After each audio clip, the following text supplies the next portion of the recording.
Gaia is often referred to as the Gaia hypothesis, the Gaia theory, or the Gaia paradigm, depending upon who's speaking about it. I'm not going to take any position on that.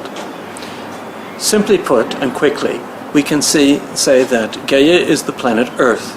The Earth consists of a number of living organisms and inanimate materials, water, crust, and so forth. If we take all of the living organisms and the ecosystems on the planet together with the inorganic material, we get one living organism, referred to as Gaia. A human is an animal, a type of organism. A tree, also an organism, any kind of plant. Animals, such as humans, have various organs. And the organs have certain functions, and there are interactions between the various organs in the body to achieve other kinds of functions. Each organ consists of various cells, some of them with various specialized functions. Together, we see the various parts that become an organism. The idea here is that it's very similar with Gaia. All the various different parts, if we view it at a distance, looks like an organism. Now, humans are complex and consist of a variety of different parts. Sometimes it can be a little difficult to decide where the human body ends and where something else begins. For example, we have microbes in our gut, and these help us with the digestive processes, but they're also integral to the immune system. Are they parts of our body, or are they something else?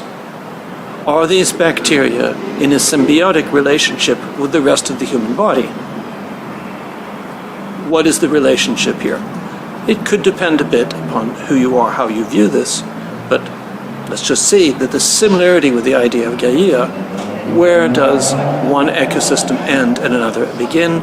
Where does part of Gaia is living and going over to inert materials that can be resources in the rocks and so forth, end and begin? A similar kind of idea. James Lovelock and Lynn Margulies were the co-developers of the concept of Gaia. But as so often happens in the natural sciences, it's the male scientist who gets most of the credit for this. On the other hand, it's usually assumed that it was Lovelock that had the original idea, but then he required working with Margulies to be able to actually achieve greater understanding and further develop the idea.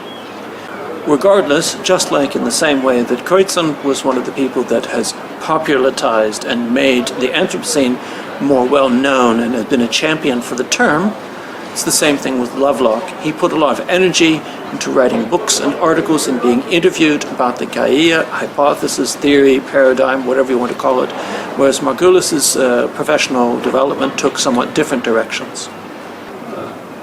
According to Lovelock and other researchers who have followed in his footsteps, there are multiple strands of evidence that support the Gaia hypothesis or the Gaia theory.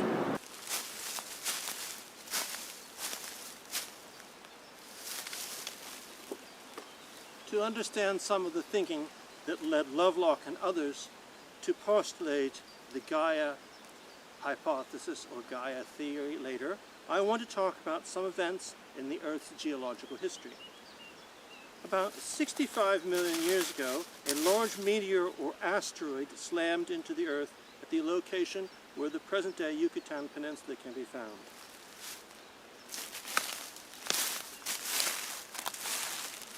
This is sometimes given this name. There are academic articles for you to find and read if you want to learn more about the event per se. Leaving aside the details, which you can find elsewhere, there were large dinosaurs on the Earth prior to 65 million years ago, and then none. This was a dire event for the Earth and Gaia, of course, and of course the dinosaurs, many of whom perished. Today we have birds that are related to some groups of dinosaurs that survived the catastrophe. And we have mammals whose distant ancestors also survived the catastrophe. Gradually, after the catastrophe, individual animals and plants and various species in various locations around the Earth adjusted to the new circumstances they found themselves. And these adjustments in some species affected other species, and a whole new world of plants and animals arose. Of course, there were some species of plants and animals living before the asteroid crashed onto the Earth that also survived in the future, because their qualities and characteristics were such that they were sufficiently fit to survive in the new circumstances. They were also part of this new collection, a whole new world of plants and animals and fungus and other kinds of living organisms on the planet. In the present day, the atmosphere consists of a little bit more than about 20% oxygen, or O2. The element is called oxygen and is O. Now, the element of oxygen, as the single atom, is very reactive. Oxygen in the atmosphere is commonly O2 and is sometimes called dioxygen, the di part for meaning that there are two oxygen atoms. We need to use this distinction to keep the understanding, to keep the oxygen, the O, as distinct from the O2 dioxygen in the atmosphere from O3, which is a form of oxygen which can also be found in the atmosphere. Sometimes, instead of dioxygen O2, this form of oxygen is called diatomic oxygen. About 2.5 billion years ago, the sum of oxygen in any form in the atmosphere was essentially zero. Through the time from about 2.5 billion to about 2 billion years ago, oxygen content in the atmosphere increased until it was about 2 billion years ago, about half of the content that we have today. How did that happen? This transition took place during 500 million years and is sometimes referred to as the Great Oxidation Event, or the oxygen catastrophe. Cyanobacteria, sometimes called blue-green algae, used carbon dioxide in the air and with water, the water to create organic compounds. And the organic compounds are composed of carbon, oxygen, and hydrogen. Carbon dioxide, CO2, water, H2O. And they used these compounds to grow. A waste from the reaction caused by the cyanobacteria was oxygen. And the cyanobacteria were in various bodies of water in the time.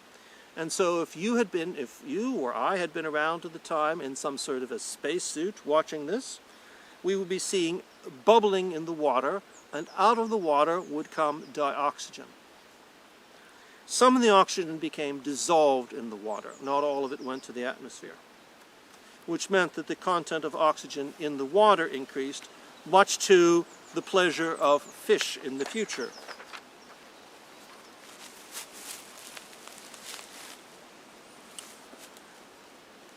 So, given enough time, the cyanobacteria changed the composition of the atmosphere closer to the composition of the atmosphere that we have today. And there are large numbers of forms of life, animals and plants, that have to have dioxygen in the air to survive and to thrive. Thanks to cyanobacteria, Gaia's atmosphere changed and permitted new forms of life to evolve to take advantage of the oxygen. This demonstrates that given enough time and in conditions favorable to a form of life, in this case blue-green algae, the entire content of the atmosphere can be changed, can be modified. This shows that life changes the conditions for other forms of life on Earth, or as Lovelock and others increasingly began to think of, as Gaia, a self-sustaining system. A related concept is that of co-evolution. We understand the Darwinian definition of evolution as the survival of the fittest. That doesn't necessarily mean the strongest, the one that is best fitted or suited to the surroundings at the time. And the ones that are more fit enough, they live and survive, and they can have a new generation of their species and pass on their genes. With co-evolution, the results of evolutionary processes of each species impacts on species. With co-evolution, we see that there are evolutionary processes like Darwin talked about, and that these processes mean that certain species evolve in certain directions, which then can put pressure on other species. and that impacts on species which are geographically near them. At the meantime, if there are changes in oceans, on land, or in the atmosphere, this will impact on the evolution of life and drive evolutionary processes. But the difference also here is not only that species are impacting each other, that perhaps, given enough time and long enough favorable circumstances, the evolution of life, certain species can begin to impact on their surroundings, which in turn impacts on other species, and the other species' ability to be the fittest species in that particular occasion. This idea of co-evolution should sound to be obvious, but it was first in the 1960s that it gained currency among groups of researchers.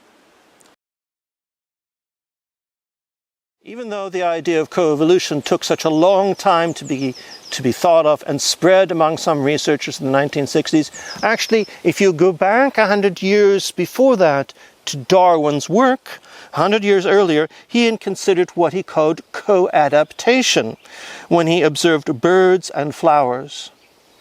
That the behaviors of the birds and the pollen of the flowers and the colors on the flowers and so forth, maybe there was some sort of co-adaptation.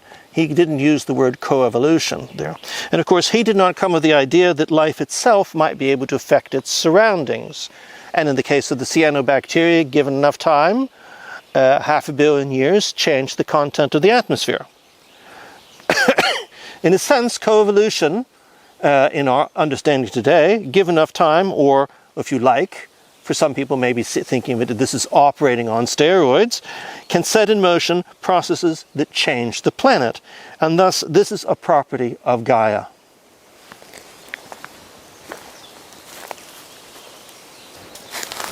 What about all the diatomic oxygen or dioxygen that had built up in the atmosphere many million years ago? And the content of oxygen, dioxygen in the atmosphere now is much higher. What's that difference about? That's not something I'm going to talk about now, but what happened to all of that after it was in the atmosphere? Thanks to the waste products from the cyanobacteria, what happened to all that oxygen? So oxygen levels in the atmosphere are now much higher. And then we also have ozone. The question I'd like to talk about is, where did all the ozone come from? I'm going to talk more about ozone as a further example of feedback loops taking place within, in what Lovelock and others at times in an almost reverential way referred to as Gaia. Well, first you need to understand a bit more about the atmosphere. And since this is not a video essay about atmospheric physics, you have to accept that there are simplifications that are taking place here, and there will just be a lack of an explanation. For example, you might wonder, why does the atmosphere have layers? Well, I can't talk about that here.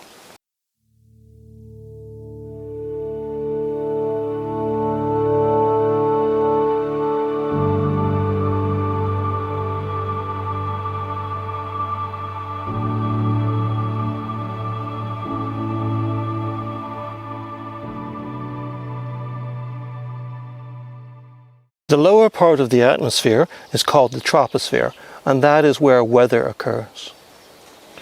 Above the troposphere, we have the stratosphere. What happens in the stratosphere can impact on the troposphere. Between the troposphere and the stratosphere is an area called the tropopause, the transition between the two layers of the atmosphere. And I'm going to show a simple diagram here where you can see again the troposphere, the tropopause, and the stratosphere.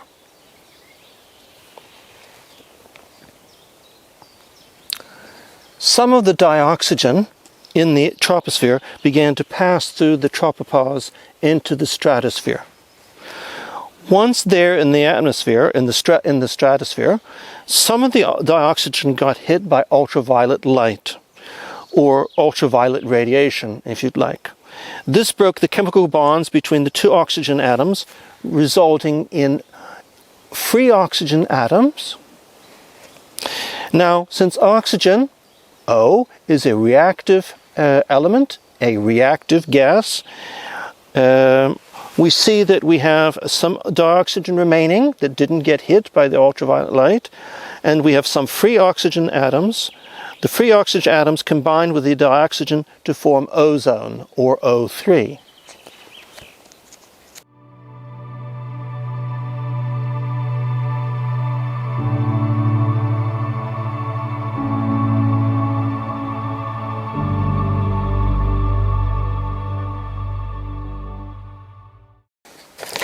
Then with enough dioxygen and free oxygen atoms, with enough dioxygen and free oxygen atoms and ozone molecules in the stratosphere located at more or less the same part of the stratosphere, what is now called the ozone layer, the conditions are set for changes to conditions for life at the surface of the Earth. The land, or the upper layers of the water, the ozone absorbs in the stratosphere some of the frequencies of ultraviolet light, which means the ozone, when it is absorbing the ultraviolet light, splits into either free oxygen atoms or one dioxygen molecule and one free oxygen atom. Then these atoms and molecules can reconstitute into ozone, mostly, and dioxygen, and the cycle repeats with much less ultraviolet light at the surface of the Earth. And this is a positive factor for many forms of life. Less radiation, so to speak, reaching the surface. This has worked fine, just fine, thank you, until so-called CFCs were created by clever humans. And free chlorine atoms got involved in the cycle and started robbing the cycle of free oxygen atoms. And then we had the so-called ozone hole. But that's enough about that here. And much of this with ozone creation and protection from UV and radiation light is thanks to the original work of the cyanobacteria millions of years ago. The actions of life 2 billion years ago then later changed the conditions for life on the surface of the planet. So life changed the composition of the atmosphere, and through atmospheric chemistry, conditions were changed for life on the surface of the Earth. And Lovelock and others could then accumulate more and more examples of processes like the ones that I have covered as evidence that supported their Gaia hypothesis. Some of these researchers banded together at a conference and declared that the matter was settled. There was now a Gaia theory, not just a Gaia hypothesis. However, this was met with a lot of criticism and skepticism and critique on the part of others. And I really feel that I can't take any sides on this issue here. Now, by what I've already said, some people may feel like I've already taken sides on the issue. At least I can't at this time take sides on this issue.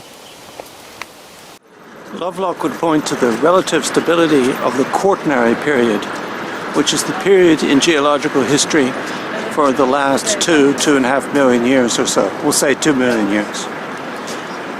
This is the period of time when we have had repeated ice ages, punctuated by short periods of time which will be called interglacials, when the world has become warmer. Prior to the Quaternary period, we had a much warmer kind of planet. So what we see is that through various feedback loops, that the ice ages expand, the continental ice sheets expand, and then at some point they contract. This could have to do with external effects. It can also have to be the inherent nature of Gaia itself. The Quaternary period is divided into two epochs. The first is the Pleistocene, which is the which is the longest period of time during the Quaternary period. This was up until about 11,700 years ago, or so, when we have the Holocene.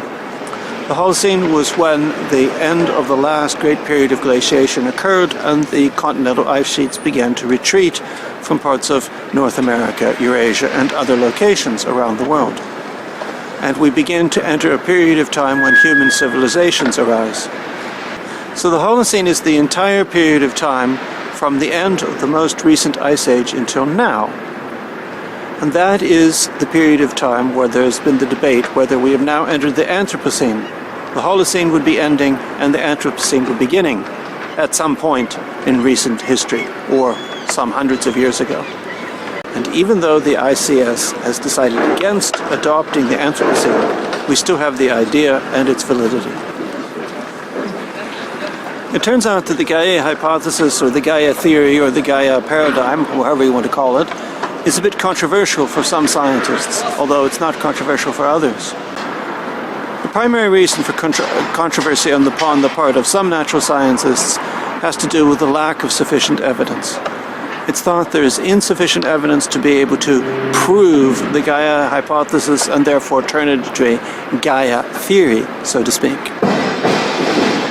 This line of thinking does not deny co-evolution, that one species that evolves and its emerging properties begin to affect other kinds of species. However, the reason for not accepting Gaia has primarily to do with that it cannot be seen that this is taking place on the scale and the time scales that Lovelock and others have been suggesting.